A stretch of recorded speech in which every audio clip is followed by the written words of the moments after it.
네, 얼마 전 MWC에서도 이런 이야기가 나왔었죠. 이제 빅데이터 없이는 미래를 얘기할 수 없다. 우리 빅머니, 빅데이터를 통해서 세상 돌아가는 이야기 전해드리도록 하겠습니다. 오늘 역시 이학영 전문위원과 함께 합니다. 안녕하세요. 네, 안녕하세요. 자, 우선 SNS와 블로그를 통해서 어떤 이슈들이 올라오고 있는지 탑5 종목들부터 정리해보도록 하겠습니다. 화면과 함께 보시죠. 자, 우선 1위에는 삼성전기 보이고 있고요. 2위에 기아차가 있는데 이 목록에서 현대차가 없다는 게 조금 의아하기도 합니다. 네네. 지금 3위에 오늘 잘 나가고 있는 인터파크와 그 위에는 4위와 5위에 LG 디스플레이 그리고 LG전자가 각각 위치하고 있습니다. 자, 오늘은 이 중에서 먼저 인터파크의 이야기부터 해보도록 하겠습니다. 오늘 시장에서도 약 3% 정도 상승하고 있는 모습인데 인터파크 상당히 어떻게 보면 좀 인상 깊은 기업이기도 해요. 지금 뭐 B2B, B2C, C2C까지 네네. 모든 사업 부분을 다 갖고 있는 기업이죠. 추가적인 상승도 가능할 것 같은데 현재 상황부터 평가해 보도록 하죠. 네, 일단 작년 한 7월 달에 가격이 불과 7,000원 레벨이었습니다. 네. 그러니까 14,000원까지 얼마 전에 올라갔잖아요. 그러니까 절대적으로 100%까지 상승한 이후에 전형적인 어찌 보면 당연한 건데요. 가격 및 기간 조정이 있었고요.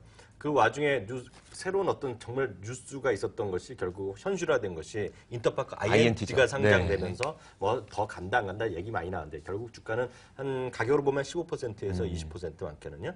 그리고 기간을 보면 거의 얼추 한 3, 4주 정도가 조정을 보여주었는데요. 이제는 다시 좀 올라갈 때가 되지 않나라는 시각이 분명히 있고요. 중요한 것은 국내 기관 투자가는 거의 한 3달 동안 거의 연일 팔았습니다. 네. 외국인은 약간 팔기도 했지만 추세적으로 보면 외국인은 계속 사고 있거든요.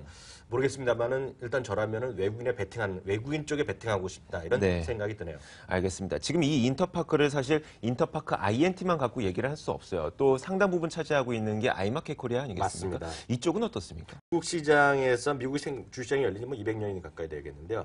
가장 큰 물건이 이제 미국에 들어옵니다. 네. 이게 혹시 들어보신 분 계실 텐데 바로 알리바바거든요. 그렇죠. 중국 쪽이죠. 맞습니다. 네. 알리바바가 뭐 미국뿐만 아니라 전 세계에서 가장 큰 B2B 중심으로 하는 사이트인데 말씀하신 대로 B2B뿐만 아니라 다죠. 네. 다 하는데 이게 놀라지 마십시오. 시가총액으로 지금 추정 예측되는 것이 1,500억 달러입니다. 사상 최대 물건이 네. 들어오는데요. 그러다 보니까 관련된 기업들에 대한 어떤 관심이라고 할까요? 뉴스 모멘텀은 살아있다는 생각을 갖고 있습니다. 저는 인터파크 한번 해볼 만하다는 생각 갖고 있습니다. 알겠습니다. 인터파크 상당히 관심권에 두고 계신 분들도 많으니까 네. 오늘 내용 참고하시면 좋을 것 같고.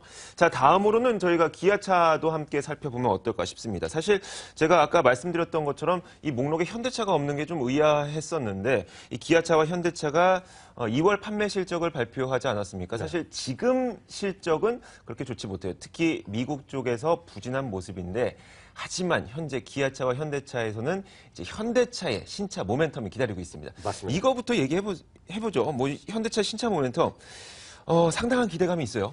바로 점수 주제 방송하기 직전에 맞아요. 한국투자증권의 서성문 연구위원이거든요. 제가 말한 것보다 서성문 연구위원 말씀이 100% 맞습니다. 왜냐하면 한국 우리 증권회사 업계에서 보면 베스트 애널리스트 많이 뽑잖아요. 네. 거기 단골로 뽑히시는 분이거든요. 아, 그런 분인가요? 그럼 대단한 분입니다. 그분이 지금 오늘 현대자동차의 소나타가 나왔을 경우에 신차 효과에 대한 기대도 좋다라고 얘기했잖아요. 네. 저도 거기 묻어가야죠. 무조건 기대도 좋다는 기본적인 시각을 갖고 있고요. 네. 현대차나 기아차는 제가 봤을 때 절대 가격의 차이가 날 뿐이다. 네. 그리고 영업이익률로 보면 현대차가 좀 높습니다. 네. 그게 하나 정도 차이가 있죠. 결국은 현대차가 가면 기아차도 쫓아간다. 장기적으로 보면 그렇게 보시면 되겠죠. 알겠습니다. 자, 현대차와 기아차. 올해 뭐 이 두 기업이 우리나라 자동차 시장을 이끌 수 있을 것이다라는 데도 이견은 없으신 거죠? 네, 맞습니다. 당연하죠. 그 현대차 중심으로 저도 선호를 하고 있고요. 다만 이제 하나 더 말씀드리면 미국도 미국이고 우리나라도 우리나라지만 정말 중요한 건 중국입니다. 네. 중국이 1,000명당 지금 올해 작년 기준으로 보면 94, 5대 정도 보유 대수로 나올 거로 보는데요. 네. 1,000명당 100명이 넘어가면 업계에서 얘기하는 자동차 대중화입니다. 그렇게 되면 옆집 걸로 하나씩이니까 다 웬만한 가구에 하나씩 산다고 이해하시면 되는데요. 속도가 매우 빨라집니다. 네, 그렇죠. 참고적으로 보면 우리나라는 1,000명당 350대 정도 나오고요. 일본이 560대, 미국이 한 850대 정도 나오거든요. 네. 중국이 이렇게 멈출 나라가 아니죠. 중국도 10년 안에 1,000명당 30대 간다고 보시면 되겠어요. 네. 300대 간다고 보시면 300대. 네. 어떻게 이런 걸 다 알고 계세요? 거의 무슨 백과사전 같은 수준인데. 저도 개인적인 말씀드리면 처음에 이제 월급 받고 일하기 시작한 게 자동차 산업 애널리스트부터 시작했습니다. 알겠습니다. 조금 압니다. 그래서 네. 이쪽은요. 네. 알겠습니다. 자, 저희가 기아차와 함께 인터파크에 대해서 짚어봤는데 이제 바로 저희가 키워드 분석으로 넘어가겠습니다.